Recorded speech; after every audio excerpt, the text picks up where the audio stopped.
Hi, Dominic. Hi. It's been a long wait for your second call-up. Could you just talk us through your emotions when you got that call and what this means to you and your family? Yeah, it means so much.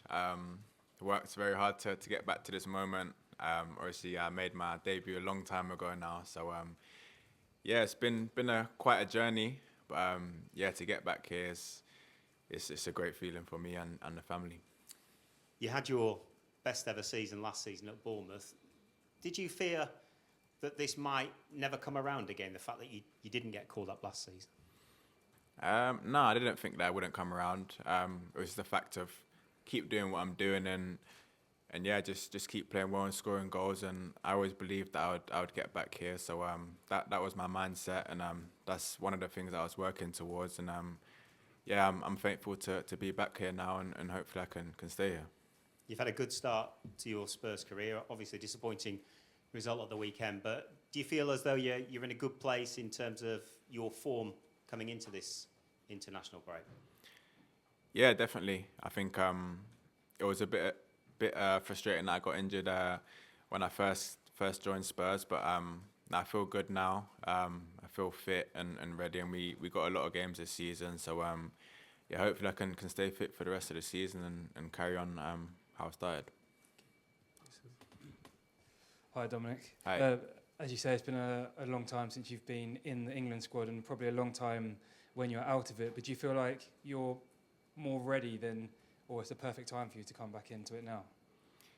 Yeah, for sure. I feel like obviously when I first came, I was quite young, so I've done a lot of learning, a lot of developing and stuff. And yeah, like I said, I'm a lot more mature now, so naturally it's gonna be I'm in a better position now. But yeah, like I mentioned earlier, I feel good in myself, and yeah, like I said, I'm just happy to be back here. No Harry Kane in training today, which might mean there's a better chance for you to play at Wembley on Thursday. Have you thought about what it would be like to get back out on the pitch at Wembley? Yeah, obviously that's what the dream is, to represent your country. No matter how many times, it's always the same. So yeah, hopefully I can get some minutes, but I'm just happy to be here again, and hopefully I can help the team.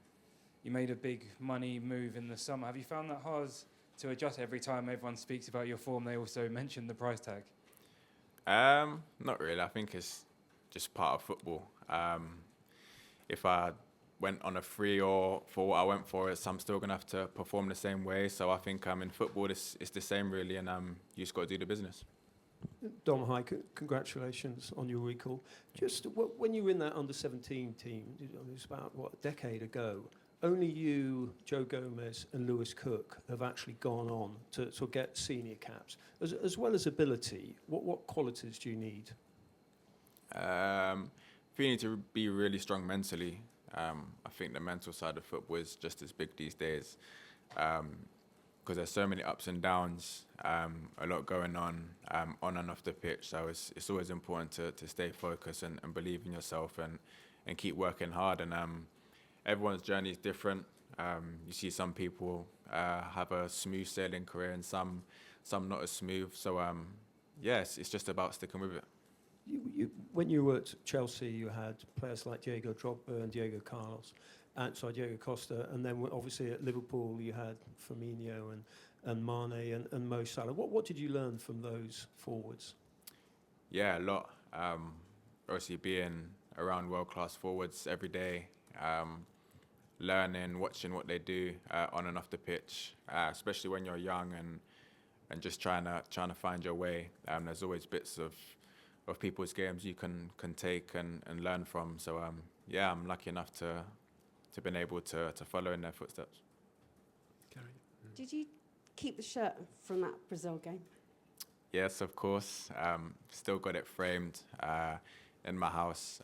One of the greatest achievements of my career. I think from when you're young and you're just playing football, you obviously want to make it, but representing your country is a whole nother level. So I'm still grateful for that moment to this day. Gareth Southgate, after that, ahead of a friendly in Leicester against Switzerland, it really stood out to me, asked who was one of the players out of that squad now that he thought would have a big future with England. And he said, Dominic Solanke, who has performed at every age level. Do you remember him saying that to you? And is that shirt hanging up, that time you went up against Neymar, being a big mental strength, a big tool to you, and winning, of course, the Euros? Yeah, I think, like I mentioned, everyone's journey is different. And yeah, I was in the England setup throughout all the age groups. We had great teams. We won quite a few trophies. So that was great memories. And yeah, hopefully we can do it for the seniors now as well. Be nice to win some trophies. So yeah, that's the next step for the country. And you've been coming through the age group so long, and we've been tracking your success for so long and your quality, that people might not realise you're a year and a bit more younger than Ollie Watkins. So a lot of time to make that impact. And Neymar had a big impact on you that day, didn't he? Yeah, I think Neymar's one of the greatest footballers to ever play the game. Yeah, someone that everyone enjoys watching, I think. Such a special player. So, yeah, players like that bring joy to football. When's the fight? And then John. Hey Dom, great to see you. Hey. I'd love to know what Lee Carsley said to you when he was recalling you, and also what he said to you since you've been on camp about what he wants to see from you for this week. Yeah, well, it was Thursday. We had an away game, so I was away, just chilling in bed, preparing for the game, and yeah, he dropped me a message just to give him a call. So yeah, it didn't take me long to pick up the phone, and yeah, I called him, and I knew Cars from England under 21 days, so he's a familiar face, and yeah, he just said that he's going to put me back in, and he's been watching the games closely and seen how I've been doing. So yeah, he said he wanted to give me the opportunity to come back into the fold. And what does he want to see from you this week? Yeah, I think just everything that he sees at club level. He knows what I can do to help the team, and I think, yeah, we got great players all over the pitch, so we all need to do our part to help. How frustrating has it been having to be so patient, the stuttering with the injuries and everything, and watching other players almost go ahead of you at times? No, I think it's just part of football. I think everything happens at the right time for you. And like I keep saying, everyone's journey is different, so I wouldn't have it any other way. I feel like this is the way that had to be for me, and I feel like my game's clicking now, and I feel good in myself. Just finally, in terms of your striker influences, following up with what Henry was saying, who else within the England setup and elsewhere have you modelled your game on? I wouldn't really say I've modelled my game on anyone, but there's obviously great players. Obviously H, world-class player, done so well for the country for many years now. So yeah, watching him just take that onus of being the striker for the country, it's a great player to look up to. Thanks very much. Hi, Tom. Just wondering, specifically, what memories do you still have of that first cap, that 15, 20 minutes that you were on the field? Yeah, I still remember quite a lot, to be fair. I was actually away with the England under 21s, and then I came up to the seniors. I had a few training sessions before the game, so I was just trying to do as well as I could to hopefully get in the manager's plans to put me on for a bit. And yeah, on game day, obviously you're on the bench just warming up, praying that you get that opportunity. And yeah, at Wembley against Brazil, there's not many better opportunities to get your debut. So yeah, still great memory. What do you think that you have now that you didn't have back then? Probably all the experience. Back then I was quite young, didn't have a lot of games behind me. So yeah, I've played a lot over the years since then, a lot of minutes, a lot of goals. So yeah, I feel like mentally and physically I'm obviously in a better place. And when you scored at Old Trafford a couple of weeks ago, you probably heard Ange Postecoglou joke about how you'd come through your 180 minutes crisis of confidence before you actually got off the mark with Tottenham. Did that make you laugh? And was there a crisis of confidence even though it was so small? Yeah, I think yeah, that stuff doesn't really bother me when it's something like that. I think it's just a bit silly, really. I think it was like a few games, and I just come back from injury, so there was no like thought process in my mind. But yeah, I feel like sometimes that narrative is just out there and just part of the media these days. So yeah, doesn't really bother me. Thanks, Sean. Dan Kilpatrick, get the microphone. Just in the back. Thanks. Hi, Dom. You were involved in both Spurs goals on Sunday by kind of dropping into the number 10 space, which is something obviously Harry Kane does very well. Can you just talk a little bit about that side of your game? And do you think your ability to do that makes you quite a good potential like-for-like replacement for Harry? Yeah, there's been a lot of times in my career where I've actually played in that number 10 role, so I'm quite familiar with it. And I like to get on the ball. I like to link up play as well. So it's something I've always enjoyed doing. Obviously, I'm a striker mainly, but I like to help the team and get on the ball as well. Ange Postecoglou said several times that he feels like you're the kind of perfect fit for his Tottenham side. Can you talk about what he wants from you and what he's kind of said to you? Yeah, he's a great manager. One of the reasons why I was so keen to join Tottenham.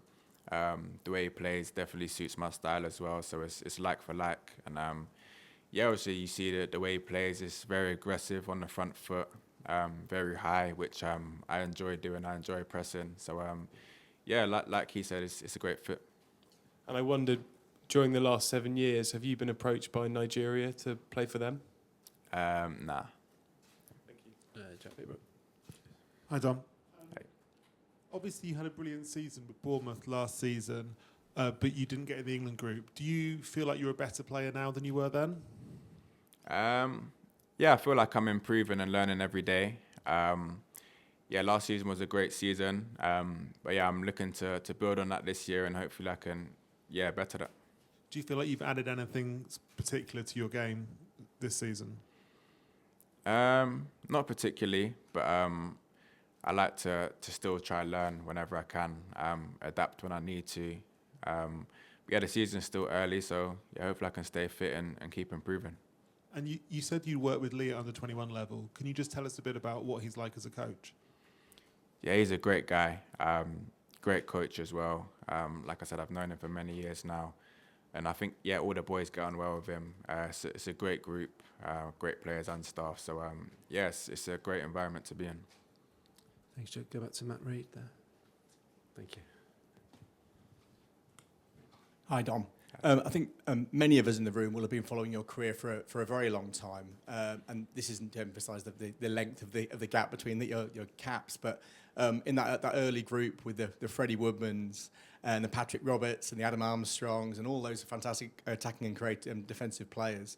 I mean, a number of them have gone on to do great things. A number of them have had more challenges and are playing League One and Championship and doing well in their own way. Which of those group are you still most closely connected to? And have you had any messages from that group congratulating you for the recent call-up?